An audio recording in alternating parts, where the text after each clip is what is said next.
Hey guys, Charles here with Rocky Mountain ATV-MC. Today I'm going to show you how to replace the air filter or clean and service your air filter on your KLR650. Now it's going to be a similar process for your Gen 1, 2, and 3. The Gen 3, which is what we're working on today, this is 2022, you're going to have 3 bolts in the side cover. We need to remove those with our 4mm Allen, and then we're going to pull this right side cover back just a little bit and take it off. Now on the Gen 1 and 2s, you're going to have 2 bolts on the side, and then there's going to be a rubber grommet and the panel pushes into that. So you'll just pop that out and pull it free. After that, it's going to be the same process for any of the KLRs. So we've got 1 screw holding in the airbox cover. Now you guys can see our air filter is actually clean. We don't have very many miles on our bike. Your maintenance interval is going to range anywhere from 6,200 miles to 7,600 miles, depending on which generation you have. But the main thing is you want to check this periodically, because these things can clog up within 1,000 miles if you're doing a lot of off-road. So just be aware of that. And to remove this, I'm wearing rubber gloves. That way I don't get that nasty oil all over my hands. Usually it's pretty sticky. There's a wing nut in the back. We're just gonna unscrew that and pull the air filter out. When you pull this out, you're just gonna rock it to the side. It should slide right out. Now that we have the air filter out, once we wash it, we're going to let it dry to prevent any dirt from going down the intake while that's drying. I'm just going to cover it up with a rag. Now that we're at the bench, I want to remove this air filter cage. And it just pops out like that. Now there's a few things I want to point out with this. Number one, the stock oil, it's super thick at the bottom and there's not much at the top. It all kind of settled down. And that's another reason why you want to stay up on your maintenance. You need to make sure this is oiled all the way through and evenly, and that way you don't get dirt sucking through. Now the other thing you need to be aware of, so this left side, that got a lot more dirt, and as that builds up, it's eventually, the air's going to try to go through the easiest path, so eventually this will clog up as well. When it does, you're going to have reduced engine performance, might bog down just a little bit. And on our longer adventure rides, we actually like to bring a spare air filter with us because, again, these can clog up as soon as 1,000 miles. Now, the other thing you want to look for is make sure these seams, that they're not separating, and you want to make sure there's no tears anywhere in the air filter. So this is our spare air filter. We've got a few different options on our website. And again, the whole reason we pack this is because we like to do as much off-roading as possible on our adventure rides. So if our air filter does get packed up with dirt, we can simply replace it. Now to clean this off, we just need to dip it down into our air filter cleaner.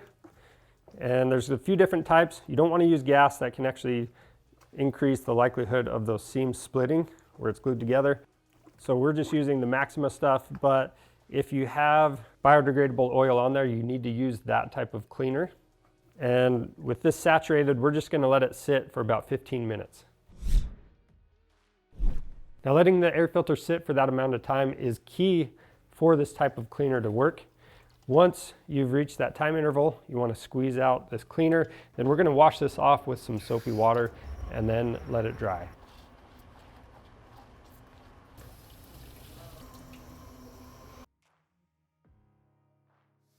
And you can also use some compressed air or a fan to help finish drying that air filter, or if you just want to leave it sitting overnight, that works too. After that, you want to make sure your air filter cage is clean. Wipe down the bolt as well. And now we can re-oil this air filter. That process can vary depending on which type of oil you're going to be using on this. For us, we like to use the FFT or the Bel Ray stuff. We're going to soak this in it and then squeeze out any excess oil, but you can also get a spray-on oil, go on the inside and outside. And again, we have biodegradable options on our website as well. So that's what it should look like once you have the oil squeezed out. We've got webs going across. We don't have extra oil dripping out of this. If you do, make sure you get all of that extra stuff out. And the reason I like to use this Bel Ray stuff is it holds its place much better than that stock oil, and it doesn't have a tendency to drip down to the bottom. Now we can install the cage back into the filter. Make sure you align that center mount with the filter, and then we've got the lip that needs to go over the cage. Install the wing nut, The next step is to clean around the sealing surface. If you're using biodegradable stuff, you're going to have to use some of that cleaner around here. After that, you want to remove your rag. Now, one tip that you don't have to do, but if you're in really dusty conditions, you can do this to help prevent dirt from going in between your air filter and the air box. You can apply just a thin film of grease all the way around this rim, and that's going to help it seal just a little better. And you want to install the air filter so it sits around this lip inside the air box. Once you have the bolt tight, you want to run your finger around the sealing surface and make sure the air filter is installed properly and it's sealing all the way around, which ours is. Now we're going to let the filter sit for 10 or 15 minutes, and the reason for that is when you oil these, there's a little bit of solvent in that oil, and you need to let that evaporate out so the oil stays on the filter and doesn't get sucked in when you start it up. And with the lid, make sure the foam strip is in place and in good condition. And that's all there is to servicing your air filter on your KLR650. Again, it's one of the most important maintenance items to stay on top of, and it's easy to do. Now, if you need any maintenance items for your KLR650, you can pick those up on our website. And if you're trying to install a thermal bob or doohickey or just get an oil change done, we have videos on that stuff as well. So go check those out and subscribe to our channel. I'm Charles with Rocky Mountain ATV MC. Thanks for watching.